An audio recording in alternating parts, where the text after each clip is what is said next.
I walked into my childhood home and found my father on the floor, his wheelchair overturned beside him. His face was swollen, blood dried on his lip.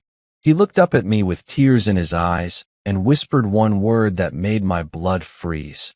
Tristan. That's when I knew my life was about to change forever. Hit like, subscribe for more betrayal stories, and comment your city or country. 3 weeks earlier, I'd been halfway around the world on a classified mission with my Special Forces unit. Now I was standing in the doorway of the house where I grew up, staring at my father lying helpless on the hardwood floor. My name is Dominic, and I'd seen a lot of terrible things in my military career, but nothing prepared me for seeing my own father like this. My dad, Victor, had been paralyzed from the waist down for 5 years after a car accident. Mom died 2 years after that, and Dad insisted on living alone in the house. He was stubborn, independent, refused any talk of assisted living. I visited when I could between deployments, made sure he had everything he needed. He always said he was fine.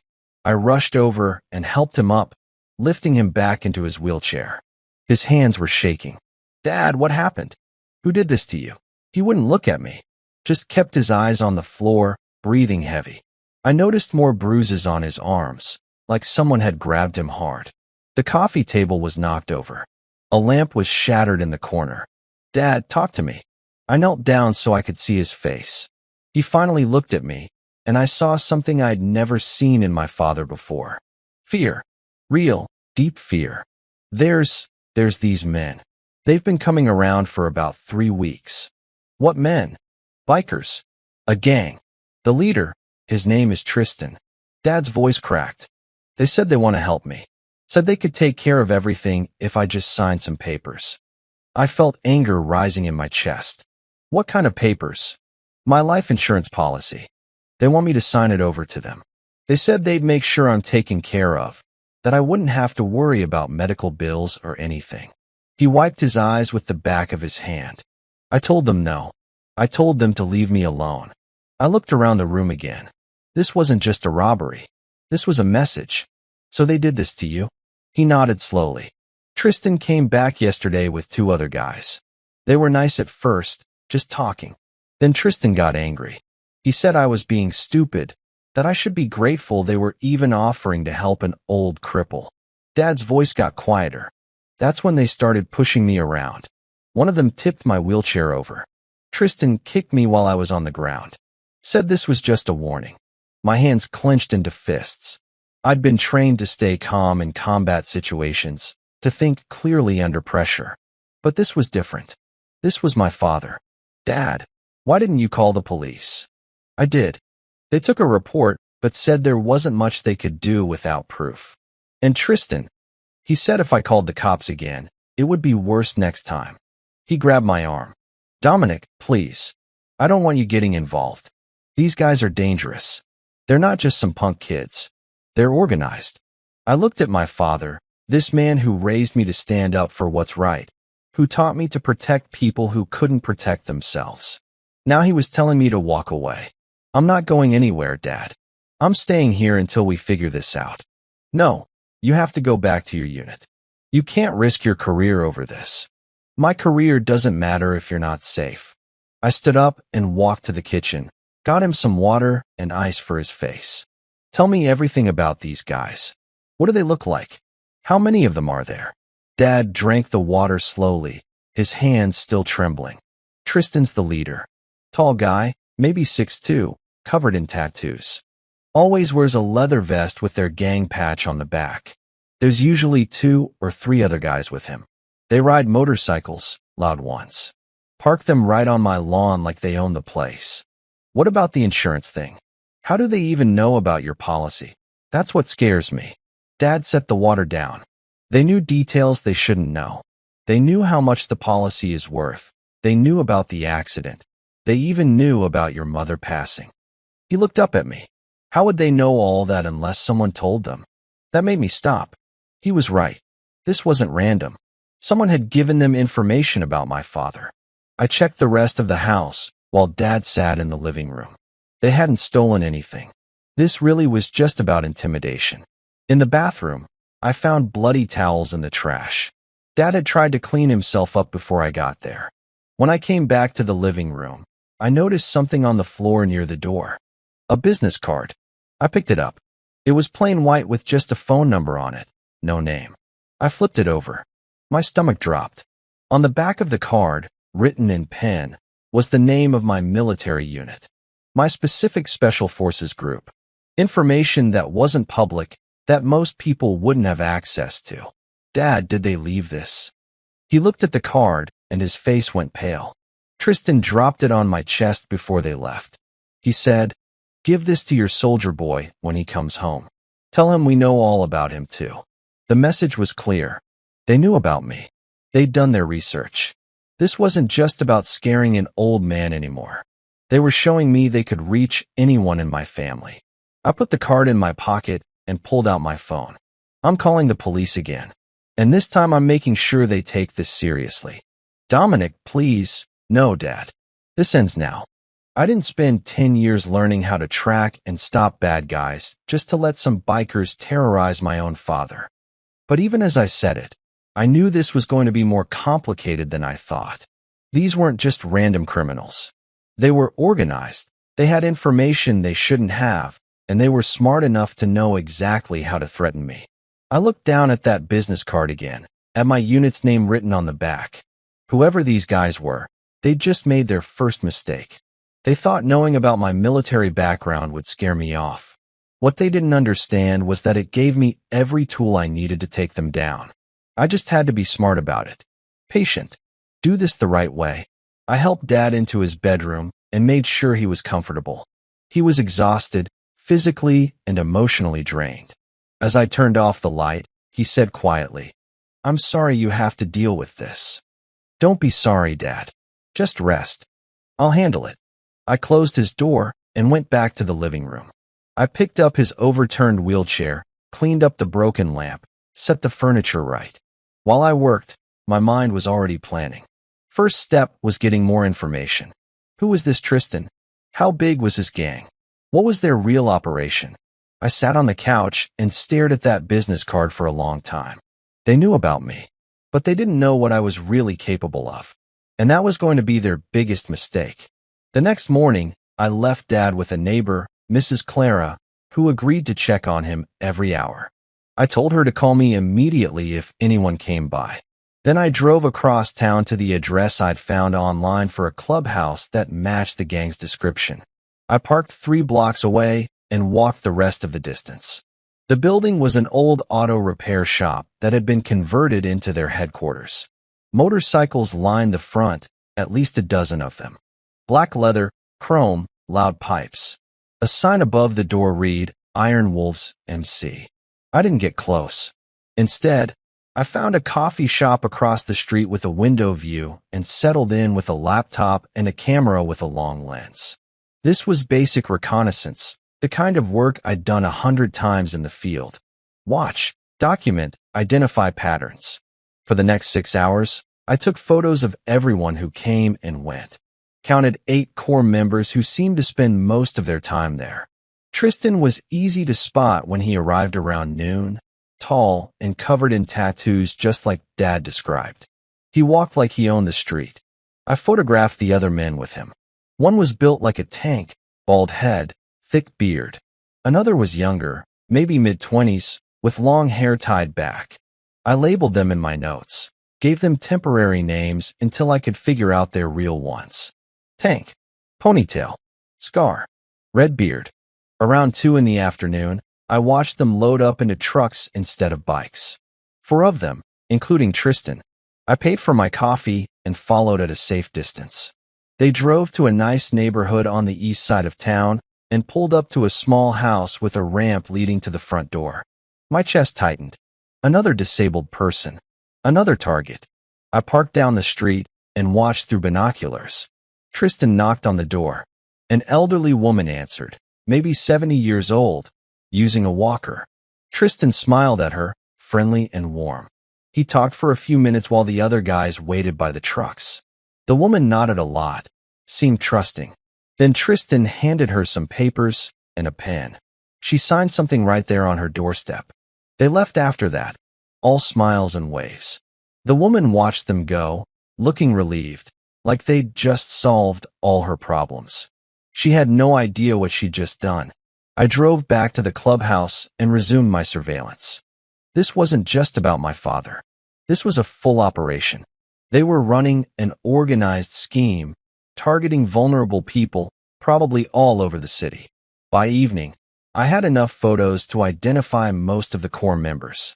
I ran their faces through some databases I still had access to from my military contacts. 3 of them had criminal records: assault, drug possession, theft. Tristan's real name was Tristan Wade. 2 prior convictions for fraud and extortion, served 4 years total. I made notes of everything: their daily routines, who came and went, what vehicles they drove, even the delivery trucks that brought them food and supplies. Information was power, and I was building a complete picture of their operation.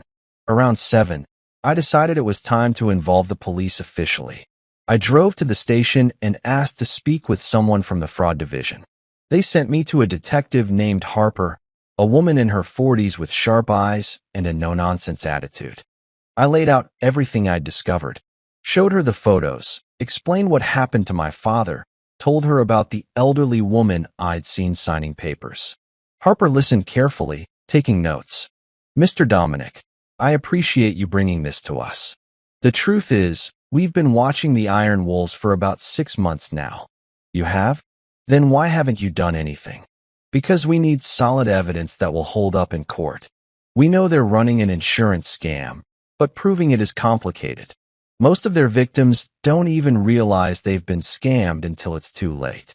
And the ones who do realize it are too scared to testify." I leaned forward. "My father will testify. I'll make sure of it." "That's good, but we need more than one victim's testimony. We need documents, financial records, proof of conspiracy." She looked at my photos. "These are helpful, but surveillance photos alone won't get us a conviction. What we really need is evidence of their financial operation. Bank accounts, forged documents, communications between gang members. How long will that take?" "Could be months. These investigations move slowly. We have to do it right, or they walk free." "Months." My father didn't have months. Neither did the other people they were targeting. "Detective Harper, with all due respect, I can't wait months while they terrorize my father. I understand your frustration, but you need to let us handle this legally. If you go after them yourself, you could compromise our entire investigation. Worse, you could get hurt or end up in legal trouble yourself." I left the police station feeling frustrated but not defeated. Harper was right about the legal process, but that didn't mean I had to sit around doing nothing. I drove to the insurance company listed on the papers Tristan had shown my father. It was a small local agency called Secure Life Insurance. I walked in just before closing time. The woman at the front desk looked up with a tired smile. Her nameplate read Natalie Chun. "Can I help you?" "I hope so. My father has a policy with your company, and I'm trying to understand some recent communications he received." "Of course. What's your father's name?" "Victor Reeves." I watched her face carefully as she typed his name into her computer. Just for a second, barely noticeable, her expression changed. A flash of recognition, maybe worry. "Yes, here it is. What questions did you have?" "He mentioned someone came by recently talking about his policy. Some kind of representatives offering to help manage it." Natalie's fingers paused on the keyboard. "I'm not sure what you mean. We don't typically send representatives to people's homes. These weren't from your company. They were independent. But they seemed to know a lot of details about his policy. Specific numbers, terms, conditions. That's concerning. Policy details are supposed to be confidential." But her voice didn't sound concerned. It sounded careful. "Right. So I'm wondering how these people would have access to that information." She looked at her screen instead of at me. "Sometimes information gets leaked through various channels. Data breaches, things like that. I can look into it if you'd like to file a formal complaint." "That would be great. How would someone file that complaint?" "I can give you the forms. Just fill them out and mail them to our corporate office." Translation: make it complicated enough that most people give up. I thanked her and took the forms. As I turned to leave, I said casually, "By the way, the man who came to see my father, his name was Tristan. You ever heard of him?" Her jaw tightened just slightly. "No, I don't think so." She was lying. I could see it in the way she suddenly became very interested in organizing papers on her desk. I walked out to my car, but didn't leave. Instead, I parked where I could see the exit of the building and waited. Natalie left 20 minutes later, right at closing time. She got into a silver sedan and drove east. I followed her, keeping several cars between us. She didn't go home. She drove to a diner on the edge of town, the kind of place that looked like it hadn't been updated since the 70s. She parked and went inside. Through the window, I could see her sliding into a booth. And sitting across from her, already waiting, was Tristan. I felt my blood turn cold. The insurance agent was working with the gang. This wasn't just criminals taking advantage of loose information. This was an inside job. Natalie was feeding them information about vulnerable clients, and they were using it to target people like my father. I took photos of them together through the diner window, watched them talk for 15 minutes. Tristan slid an envelope across the table. Natalie opened it, looked inside, then put it in her purse. Payment for her services. They were partners. This changed everything. It meant the operation was more sophisticated than I thought. It meant they had legitimate access to people's private information. And it meant taking them down was going to require more than just catching them in the act of intimidation. I needed to expose the entire network. Tristan left first, and Natalie followed a few minutes later. I sat in my car in that diner parking lot, thinking through my next steps. I had evidence now that connected the insurance agent to the gang leader. But Harper was right. I couldn't just burst in with accusations. I needed more. Needed to build a case so solid they couldn't escape it. I drove home to check on Dad. He was in bed, still looking shaken, but physically okay. I didn't tell him what I'd discovered yet. Didn't want to worry him more until I had a real plan. But as I sat in the living room that night, reviewing all my photos and notes, I knew one thing for certain. This wasn't going to be solved by just waiting for the police. I was going to have to get deeper into their operation, get closer to the danger. And that meant Tristan and I were going to meet face to face very soon. I spent the next 2 days installing security cameras around Dad's house. Small ones, hidden in the porch light, above the garage, near the back door. All connected to an app on my phone so I could watch live from anywhere. Dad didn't like it. "You're treating this like a war zone." It is a war zone, and I'm making sure we're prepared. On the third day, I had to drive into the city to meet with a lawyer about getting a restraining order against Tristan and his gang. It was a 2-hour round trip. I made sure Mrs. Clara was next door and told Dad to keep his phone close. I was 20 minutes into the drive when my phone buzzed with a motion alert from the front door camera. I pulled over and opened the app. 3 motorcycles were parked on Dad's lawn. 4 men walking toward the door. Tristan in front, followed by 3 others I recognized from my surveillance. My heart started pounding. I pulled up the camera inside the house that I'd hidden on the bookshelf. Dad was in his wheelchair in the living room, watching television. He hadn't heard them yet. The doorbell rang. Dad rolled over to answer it. I wanted to scream at him not to open it, but I was watching through a phone screen, helpless. Dad opened the door. Tristan smiled. "Hey, Victor. We need to talk. I told you to leave me alone. My son's here now, and he's handling things." "Yeah, we know all about your military son, but he's not here right now, is he?" Tristan pushed the door open wider and walked in without invitation. The other 3 followed. Dad backed his wheelchair up. "Get out of my house. We will, soon as you sign those papers. This is getting old, Victor. You're being stubborn, and it's starting to annoy me." I was already turning my car around, heading back. But I was 40 minutes away. I couldn't get there in time. On the screen, I watched Tristan pull out a pack of cigarettes. He lit one and took a long drag. "You know what I think your problem is? You don't understand consequences." One of the other men, the one I'd called Tank, grabbed Dad's wheelchair and pulled him into the center of the room. "Stop it. What are you doing?" Tristan leaned down close to Dad's face. Teaching you a lesson about respect. He pressed the lit cigarette against Dad's arm. Dad screamed. I could hear it through my phone's speaker, thin and distant but unmistakable. My hands gripped the steering wheel so hard my knuckles went white. Please stop. Sign the papers, old man. No. Tristan burned him again, this time on the other arm. Dad was crying now, trying to pull away, but Tank held the wheelchair steady. The third man, Ponytail, was filming it on his phone, laughing. Your son thinks he's tough because he's military, Tristan said. But he can't protect you. Nobody can. Sign the papers, or this gets much worse. He grabbed Dad's wheelchair and tipped it forward, dumping him onto the floor. Dad hit hard, his head bouncing off the carpet. He lay there curled up, helpless. Tank kicked him in the ribs. Not hard enough to break bones, but enough to hurt. Enough to terrify. Next time we come back, we're bringing gasoline, Tristan said. And we're gonna burn this whole house down with you in it. Unless you sign. Dad was sobbing on the floor. Please, please just go. You got 48 hours to change your mind. After that, we stopped being nice. They walked out, leaving Dad on the floor. I heard their motorcycles start up and roar away. I was driving 90 miles an hour now, passing cars, running red lights. I called Mrs. Clara, but she didn't answer. Called 911 and told them my father had been assaulted, gave them the address. It took me 35 minutes to get home.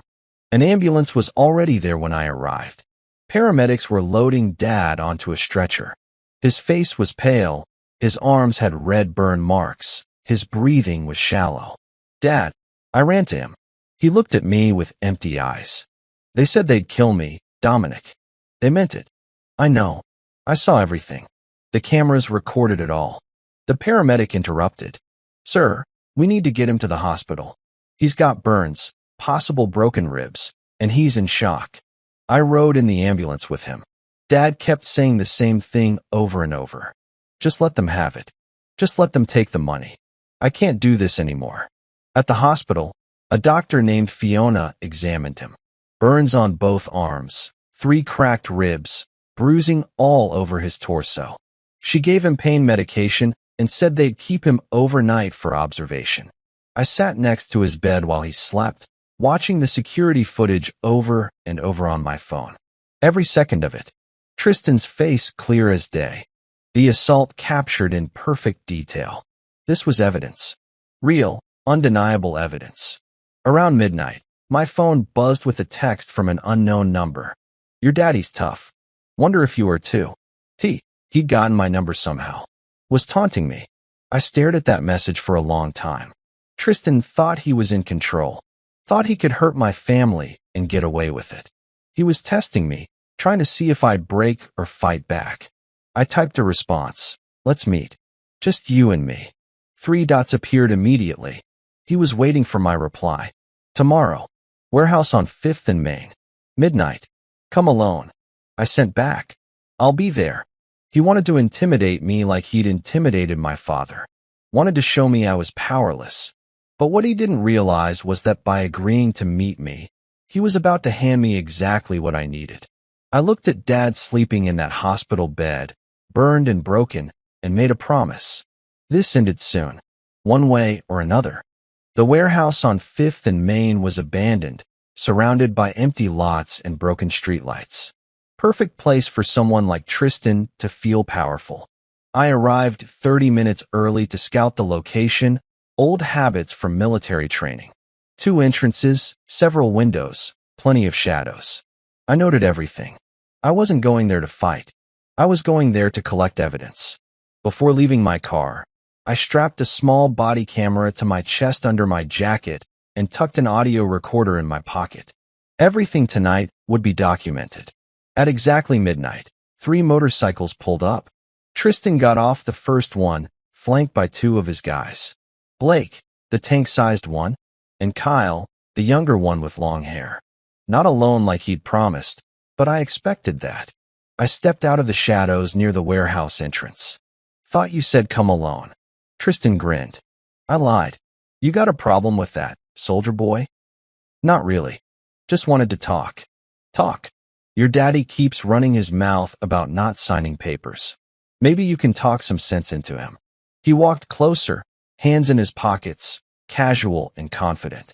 Or maybe you need the same lesson he got. I kept my hands visible, non-threatening. What do you want? Really? Why target my father? Money. That's what this world runs on.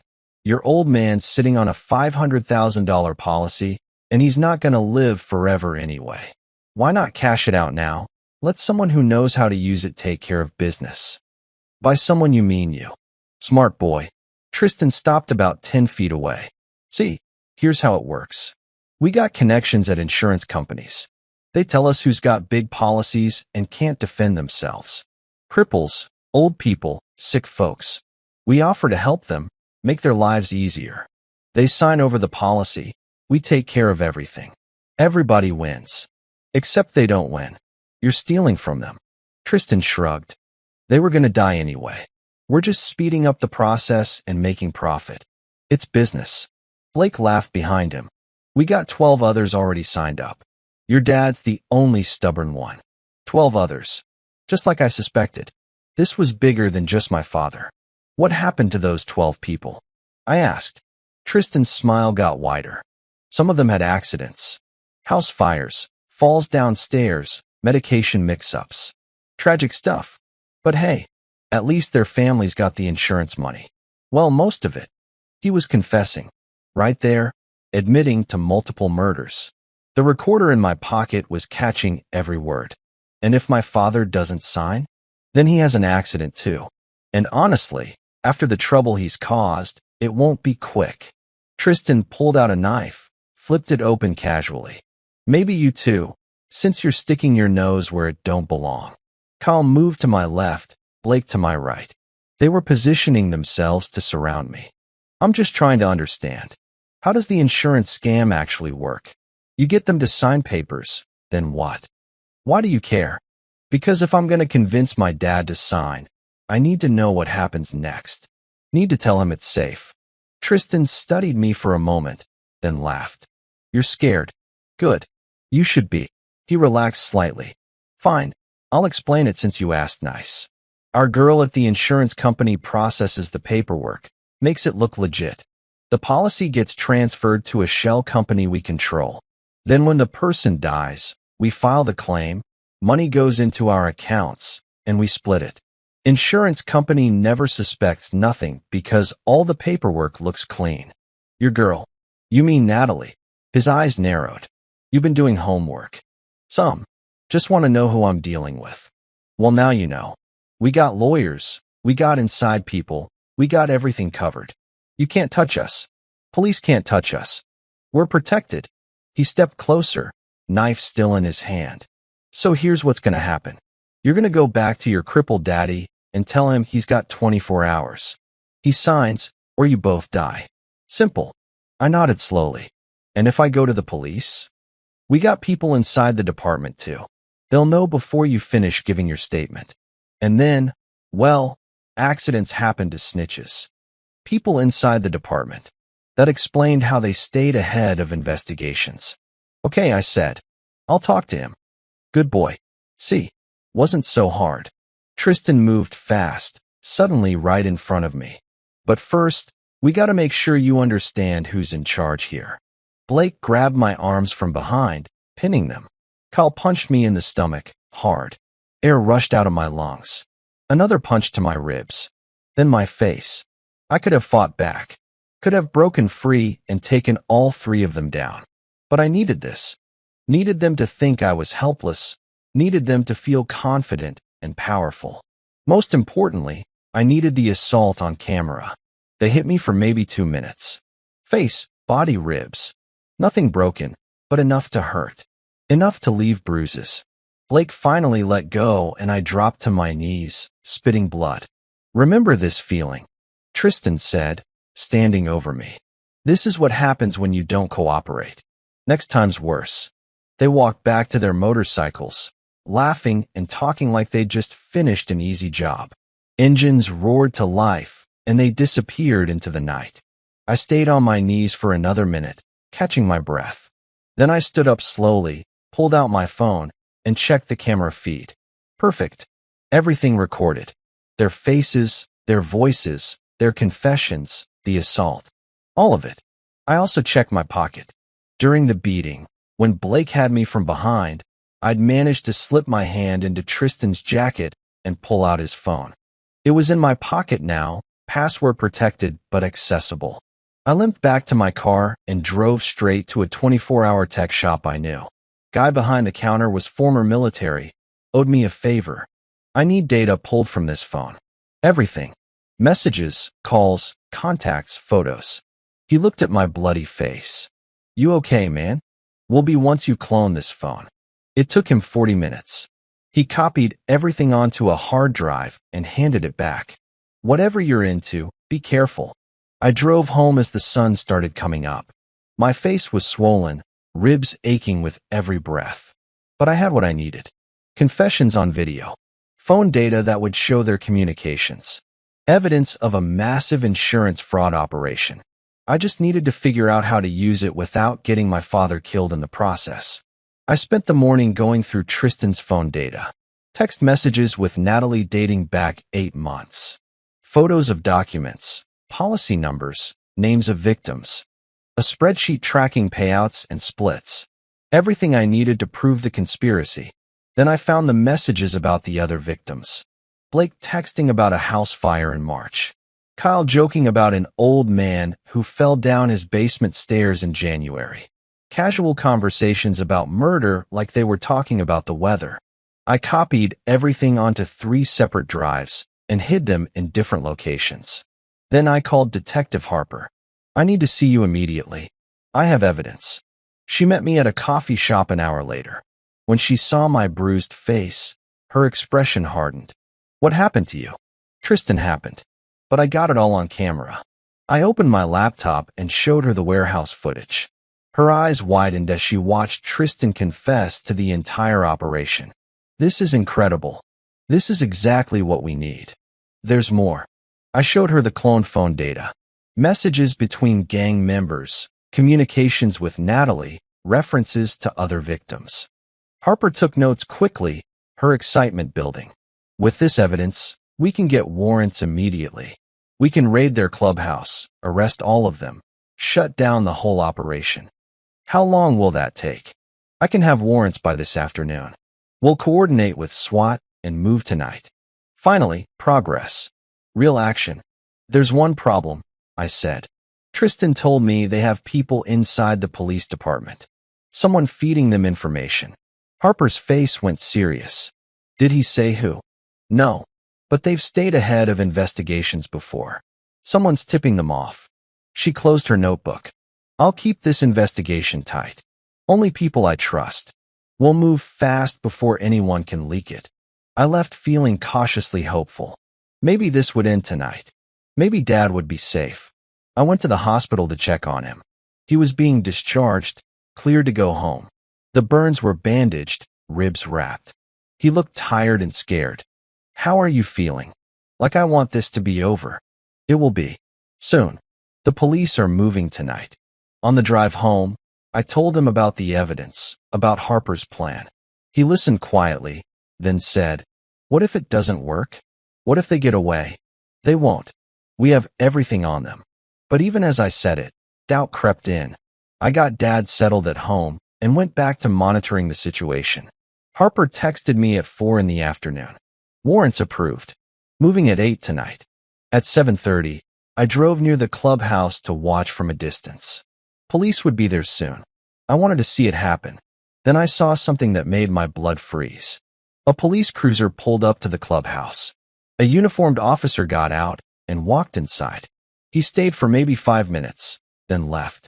Right after he drove away, gang members started pouring out of the building, loading into trucks, motorcycles roaring to life. They were clearing out. Someone had warned them. The raid was compromised. I called Harper immediately. They're leaving. Someone tipped them off. What? How? I just watched a cop walk in and out. Now they're evacuating. She swore under her breath. We're 10 minutes out. Can you see where they're going? They're scattering in different directions. By the time the police arrived, the clubhouse was nearly empty. I watched from my car as SWAT moved in, secured the building, came out shaking their heads. They'd found some documents, some evidence, but most of the gang members were gone. Harper called me an hour later. We got 3 low-level guys who didn't leave fast enough. But Tristan, Blake, Kyle, all the main players are in the wind. And someone cleaned out a lot of their files before they left. Who was the cop who warned them? I'm looking into it. But Dominic, this is bad. They know we're coming for them now. They're going to be more dangerous and desperate. I drove home feeling defeated. We'd been so close. When I walked in, Dad was in the living room watching the news. He looked up at me. Did it work? No. They got away. His face crumbled. So it's not over. Not yet. My phone buzzed. Unknown number. I answered it. Tristan's voice came through, cold and angry. Nice try, soldier boy. Your daddy has 24 hours. He signs, or we come for both of you. And this time we're not playing nice anymore. We know where your sister lives too. The line went dead. My sister, Ivy. I hadn't even thought about her. She lived 3 states away, working as a teacher. I called her immediately. Dom, what's wrong? Are you okay? Has anyone approached you recently? Anyone suspicious? Actually, yeah. This woman befriended me a few weeks ago. Quinn. She's been really nice, helped me move some furniture. What? Quinn. A female associate working for them. They'd been watching Ivy for weeks. Listen to me carefully. Pack a bag right now. I'm booking you a flight. You need to come here immediately. Dominic, you're scaring me. Good. Be scared. These people are dangerous and they're using you to get to me. Don't go home alone. Stay in public places until you're on that plane. After I hung up, I sat down heavily. They'd been planning this for months. Longer than I thought. Every angle covered, every family member watched. This wasn't just about insurance fraud anymore. This was personal. And they'd just made their biggest mistake by threatening my sister. Ivy's flight landed the next morning. I picked her up from the airport and took her straight to a hotel across town. Paid cash, so there'd be no credit card trail. She looked exhausted and confused. Dom, what's going on? You're freaking me out. I told her everything. About Dad, the gang, the insurance scam, the threats. Her face went pale. Quinn seemed so nice. She just showed up at my gym one day, started talking to me. We became friends. Ivy's hands were shaking. She asked so many questions about our family. About you, about Dad. I thought she was just being friendly. She was gathering information. They've been planning this for months. Oh my God. Ivy covered her mouth. She knows where I live, where I work, everything. That's why you're staying here until this is over. Don't contact anyone from back home. Don't post on social media. Just disappear for a while. I left her at the hotel with instructions to keep the door locked and went to check on Dad. He was sitting in his wheelchair staring out the window, barely responding when I talked to him. Dad, did you eat anything today? No answer. Dad. He turned slowly. His eyes were hollow, empty. I can't do this anymore, Dominic. I can't sleep. Every sound I hear, I think they're coming back. I keep feeling those cigarettes burning my skin. I knelt beside him. I know, but we're going to stop them. How? The police couldn't stop them. They have people everywhere. They're always one step ahead. His voice cracked. And now they're threatening Ivy. Your sister could die because of me. This isn't your fault. Yes, it is. I should have just signed the papers. Should have given them what they wanted. Tears rolled down his face. I'm an old man in a wheelchair. What's my life worth compared to yours and Ivy's? Don't talk like that. He grabbed my hand. Please, let me sign. Let's just end this before someone gets killed. I'd never seen my father so broken. This man who raised me to be strong, who taught me to never give up, was begging to surrender. That night, I couldn't sleep. I sat in Dad's living room with all the lights off, watching the security cameras on my phone. Around 3 in the morning, I saw movement on the front lawn camera. Someone was out there with a can of gasoline, pouring it in a line across the grass. They lit it and flames spelled out words, 72 hours. The fire burned for a few minutes before dying out, leaving scorched grass spelling their message. A new deadline. 3 days. Dad woke up from the smell of smoke.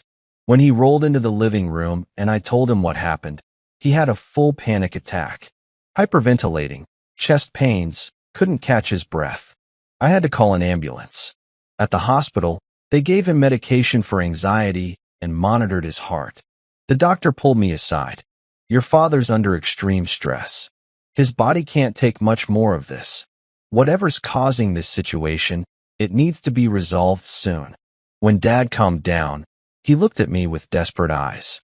They said they'd go after Ivy. That's what they told me during the last beating. They said they knew about your sister, that they'd hurt her if I didn't sign. My chest tightened. When did they say that? During the attack. After you saw on the cameras.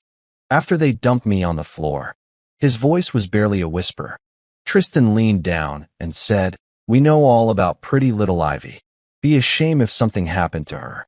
That's when I knew we couldn't fight them. They'd been threatening Ivy for days, and Dad had been too scared to tell me. I stepped into the hallway and called my military buddy Adrian. We'd served 3 tours together, trusted each other with our lives. I need help. My family's being targeted, and I can't protect them alone. Say no more. I'll be there tomorrow. Adrian arrived the next evening with a duffel bag full of surveillance equipment and tactical gear. He was built like a linebacker, calm under pressure, and one of the smartest operators I'd ever worked with. Fill me in. I showed him everything. The evidence, the threats, the timeline. He listened without interrupting, then said, "We need to move your father and sister to a secure location. Somewhere the gang can't find them." I was thinking the same thing. We moved Dad and Ivy to Adrian's family property, a cabin 2 hours outside the city. Remote, defensible, off the grid. Adrian's brother lived nearby and agreed to check on them regularly. Dad protested the whole way. "This won't change anything. They'll find us. Not if we finish this first." Back in the city, I went to Detective Harper with an update. She looked frustrated and tired. "We're still trying to locate Tristan and the main crew. They've gone underground." "What about the leak?" "The cop who warned them." "Internal Affairs is investigating, but these things take time. Time we didn't have." As I left the police station, I noticed someone familiar walking out of an interrogation room. Mason, one of the gang members I'd photographed. But he wasn't in handcuffs. He was walking free, chatting casually with a detective. I followed him outside and watched him get into a car. Then I called Harper. "Why is Mason walking around free?" Silence on the other end. Then, "He's a confidential informant. Has been for 6 months. That's protected information. How did you know?" "I just saw him leaving the station like he owns the place. He's providing information on the gang's operations. It's part of an ongoing investigation." But something felt wrong. Mason was at the clubhouse during the raid warning. Mason knew everything about police operations. Mason was the leak.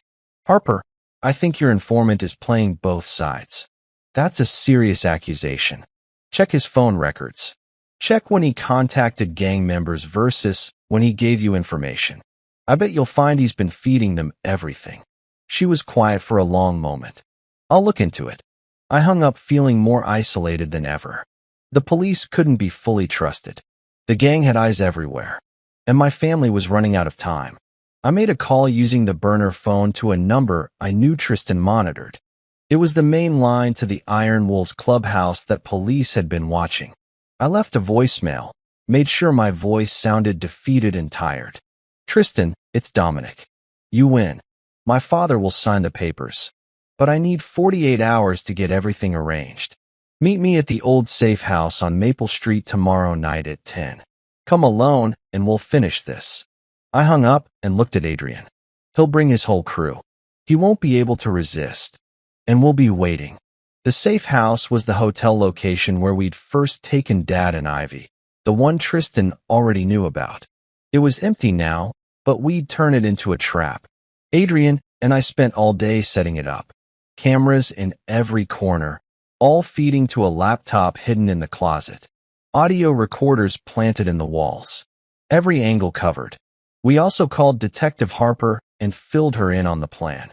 She didn't like it at first, but when I explained we'd get everything on camera with Tristan making threats and confessing again, She agreed to have units standing by 2 blocks away. The second you have enough evidence recorded, you signal us and we move in. Don't try to be a hero, Dominic. These men are dangerous. I know exactly how dangerous they are. That night, I positioned myself inside the safe house apartment. Adrian was across the street in a parked van, watching the building's entrance through surveillance equipment. Police were staged nearby, waiting for my signal. At 9:30, I saw movement on the exterior camera. 3 motorcycles, 2 cars. Not just Tristan, but his entire remaining crew. Blake had been released on bail somehow, and he was there. Kyle, and 3 others I recognized. Even Quinn, the woman who'd befriended Ivy. 7 of them total. 7 against 1, or so they thought. They entered the building, took the elevator up. I could hear them on the audio feed, laughing and joking. Confident. They thought this was over. The door burst open. Tristan walked in first, knife already in his hand. The others spread out behind him, filling the small apartment. Well, the soldier finally learned his place. Tristan looked around. Where's Daddy? Where's the papers? I stood in the center of the room, hands visible. He's not here. Neither are the papers. Tristan's smile disappeared. You playing games with me? No games. I just wanted to talk to all of you at once. Wanted to understand why you do this. Why you hurt people who can't defend themselves. Blake stepped forward. You wasted our time. Big mistake. Maybe. But I've been recording every word since you walked in. I pointed to the cameras hidden in the smoke detectors, the vents, the picture frames. Say hello to the police. Tristan's face went dark with rage. You think you're smart? You think some cameras scare us? He moved fast, closing the distance between us. We'll destroy the cameras and kill you. Simple. You could try, but the footage is already uploading to the cloud. And police are outside waiting for my signal. Kyle pulled out his phone. He's bluffing. I don't see any cops. 2 blocks away. Detective Harper and her team. They've been listening to everything. For the first time, I saw doubt flash across Tristan's face. But then he smiled again. Doesn't matter. We'll be gone before they get here. And you? You'll be dead. Blake and Kyle moved toward me from different sides. This was the moment I'd been waiting for. Time to stop pretending to be helpless. Blake threw a punch. I sidestepped, grabbed his arm, used his momentum to throw him into the wall. Kyle came from behind. I ducked, swept his legs, dropped him hard on the floor. 2 down in seconds. The other gang members rushed forward. I'd trained for this, spent years learning hand-to-hand combat in situations exactly like this. One grabbed my shoulder. I twisted free and struck his throat, just enough to drop him gasping. Another swung a chain. I caught it, pulled him off balance, kicked his knee. It wasn't like the movies. It was quick, brutal, efficient. Within 90 seconds, 4 gang members were on the ground, injured but alive. Quinn tried to run for the door. Adrian appeared and blocked her exit. That left Tristan. He still had the knife, circling me carefully now. Military training. Should have guessed. You threatened my family. You tortured my father. You killed innocent people. I kept my distance, staying balanced. This ends tonight. You think you've won? Even if police arrest us, we'll be out in days. We have lawyers. We have connections. You can't stop us. Maybe not permanently, but I can stop you right now. He lunged with the knife. I moved inside his reach, trapped his wrist, applied pressure until he dropped it. Then I put him in a choke hold, just enough to control him, not enough to seriously hurt him. It's over, Tristan. Police sirens wailed outside.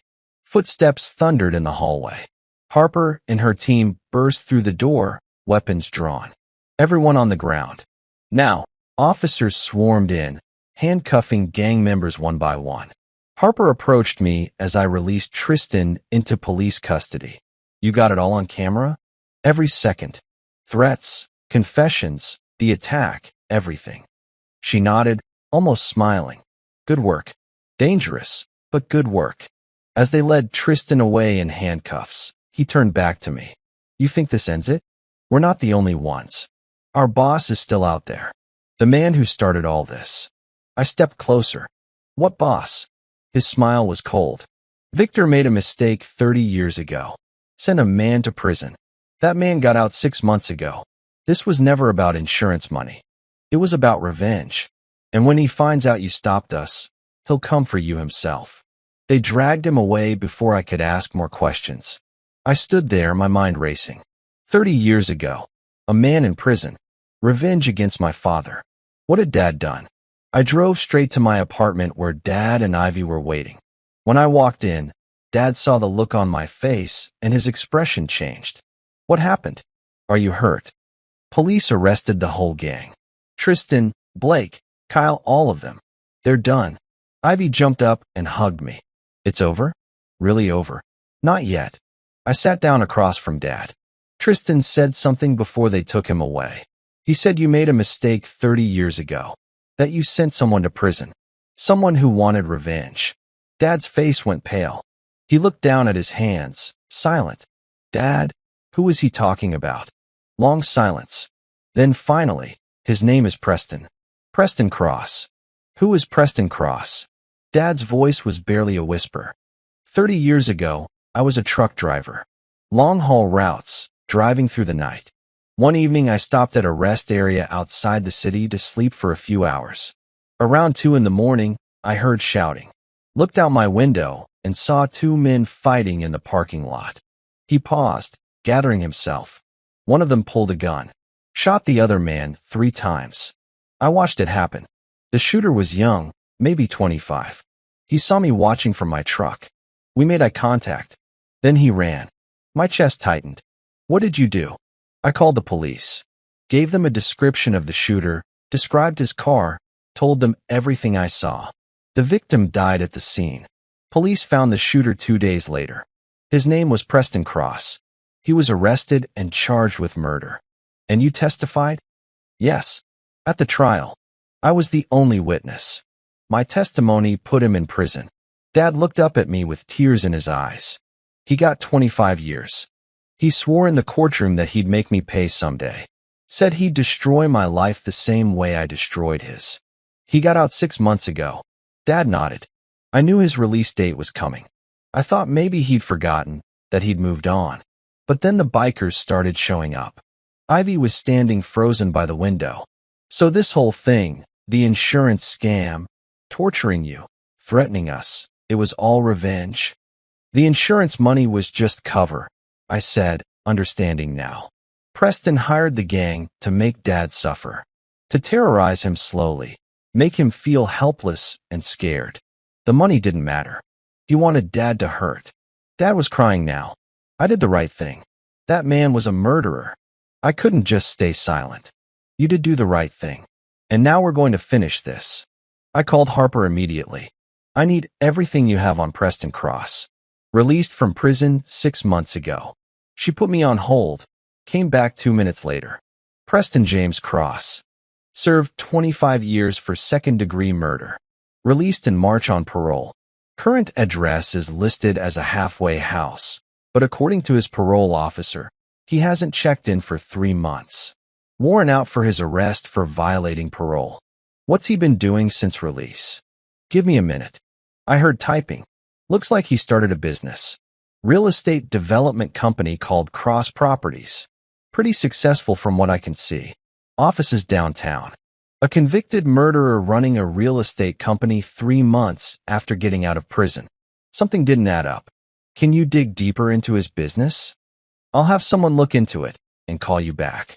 I hung up and started my own research. Found Cross Properties online, a professional website showing luxury developments and commercial properties. Photos of Preston at ribbon-cutting ceremonies, shaking hands with city officials. He looked different from what I expected. Well-dressed, clean-cut, successful. But his eyes were cold. Even in the photos, I could see it. Harper called back an hour later. This is interesting. Cross Properties is under investigation by the FBI for possible money laundering. They think he's using real estate to clean money from criminal enterprises. They've been building a case for 2 months, but don't have enough yet to arrest him. So he got out of prison and immediately went back to crime. Looks that way. But he's smarter now. Everything appears legitimate on the surface. Where can I find him? Dominic, don't do anything stupid. Let us handle this. I just want to talk to him. Face to face. She gave me the address of his office after making me promise not to do anything that would compromise the FBI investigation. The next morning, Adrian and I drove downtown to Cross Properties. Modern building, glass and steel, expensive cars in the parking lot. We took the elevator to the 10th floor, where his company occupied the entire level. The receptionist looked up. Do you have an appointment? Tell Preston that Victor Reeves's son is here to see him. Her professional smile faltered. She picked up the phone, spoke quietly, then hung up. He'll see you. Last office on the right. We walked down a hallway lined with photos of properties and awards. Preston's office had floor-to-ceiling windows overlooking the city.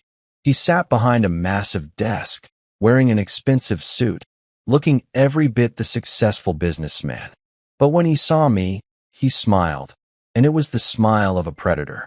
Dominic Reeves, I've heard a lot about you. Please sit. I stayed standing. You hired the Iron Wolves to torture my father. Did I? That's a serious accusation. His voice was smooth, practiced. I'm a legitimate businessman now. I don't associate with criminals. You spent 25 years in prison because my father told the truth about what he witnessed. And you wanted revenge. Preston leaned back in his chair. Your father took 25 years of my life. The best years. I went into prison at 25 and came out at 50. Do you know what that does to a person? You murdered someone. You deserved prison. Maybe. But your father didn't have to testify. He could have stayed silent, minded his own business. Instead, he destroyed my life. Preston's calm mask slipped for just a second, showing the rage underneath. So yes, I wanted him to suffer. I wanted him to feel helpless and afraid. I wanted him to lose everything before he died. I pulled out my phone, showing the recording app that had been running since we entered. You just confessed. He laughed. To what? Wanting someone to suffer? That's not illegal. You have no proof I hired anyone. The Iron Wolves can't testify against me because I never directly communicated with them. Everything went through intermediaries. I'm untouchable. Adrian stepped forward. We'll see about that. Preston pressed a button on his desk. 2 security guards appeared at the door. Gentlemen, these men are leaving. Escort them out. As we were pushed toward the elevator, Preston called out. Tell your father I'm not finished. The gang failed, but I have other resources. Victor won't last the year. I took Preston's confession recording straight to Detective Harper and the FBI. Within hours, federal agents were building a case. They pulled financial records, communications, tracked the intermediaries Preston mentioned. The real estate company was a front, laundering money for multiple criminal organizations across 3 states. 2 days later, the FBI raided Cross Properties. Preston was arrested on federal charges including conspiracy to commit assault, witness intimidation, money laundering, and violating parole. His lawyers couldn't help him this time. The evidence was overwhelming. The Iron Wolves members took plea deals. Tristan gave up Preston in exchange for a reduced sentence. Blake and Kyle testified about how Preston recruited them, paid them, gave them detailed information about my father. Even Natalie, the insurance agent, cooperated once she realized how serious the charges were. The trial took 3 months. I sat in that courtroom every single day with Dad and Ivy. We watched as prosecutors presented evidence of the entire conspiracy. 12 victims besides my father. Families destroyed. Lives ruined. 3 people dead from staged accidents. When it was Dad's turn to testify, he rolled his wheelchair to the witness stand. His voice shook at first, but then grew stronger as he told his story. About the torture, the burns, the fear. About watching his children get threatened. About doing the right thing 30 years ago and paying the price for it now. Preston sat at the defense table, cold and emotionless. But when Dad finished testifying and looked directly at him, something changed in Preston's face. For just a moment, I saw regret. Not for what he'd done, but for getting caught. The jury deliberated for 4 hours. Guilty on all counts. At sentencing, the judge looked at Preston with disgust. You served 25 years for taking a life. You learned nothing. The moment you were free, you attempted to destroy another man simply because he told the truth. You are a danger to society and will remain so. 40 years in federal prison. No parole possibility for at least 30. Preston would die behind bars. As they led him away, he looked at Dad one last time. No threats this time. Just defeat. Tristan got 20 years. Blake and Kyle each got 15. The other gang members received sentences ranging from 8 to 12 years. Natalie lost her insurance license and got 5 years for conspiracy and fraud. Mason, the corrupt police informant, was sentenced to 10 years for obstruction of justice and aiding criminal enterprise. It was over. Really over. Dad started therapy to deal with the trauma. The nightmares didn't stop immediately, but they got less frequent. The burns healed into scars, reminders of what he survived. His doctor said the emotional healing would take longer than the physical, but Dad was strong. He'd get through it. Ivy moved to our city permanently. Said she wanted to be closer to family after everything that happened. She got a teaching job at a local school and visited Dad 3 times a week. The insurance company compensated the families of the victims who died. It didn't bring anyone back, but it helped. 7 families got justice because Dad refused to give up, refused to sign those papers even when he was terrified. 6 months after the trial ended, I took Dad to visit Mom's grave.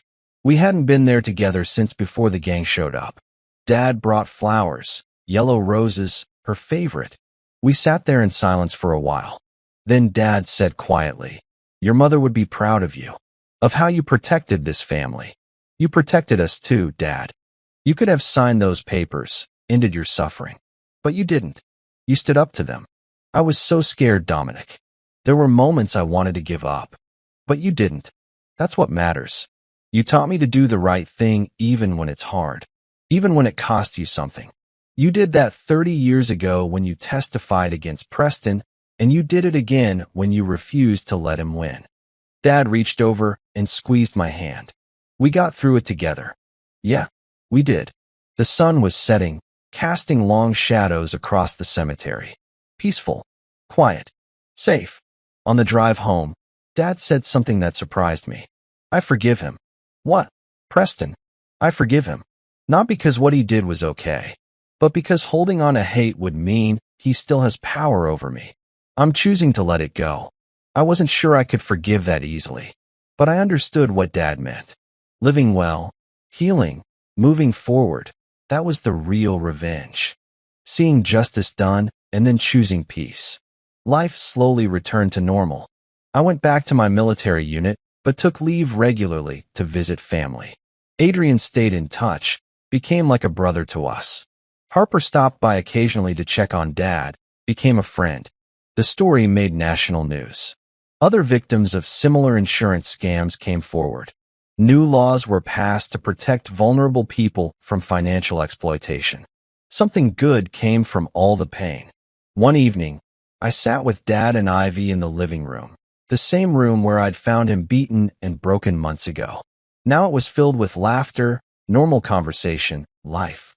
Dad looked around at both of us. "We're going to be okay. All of us." And he was right.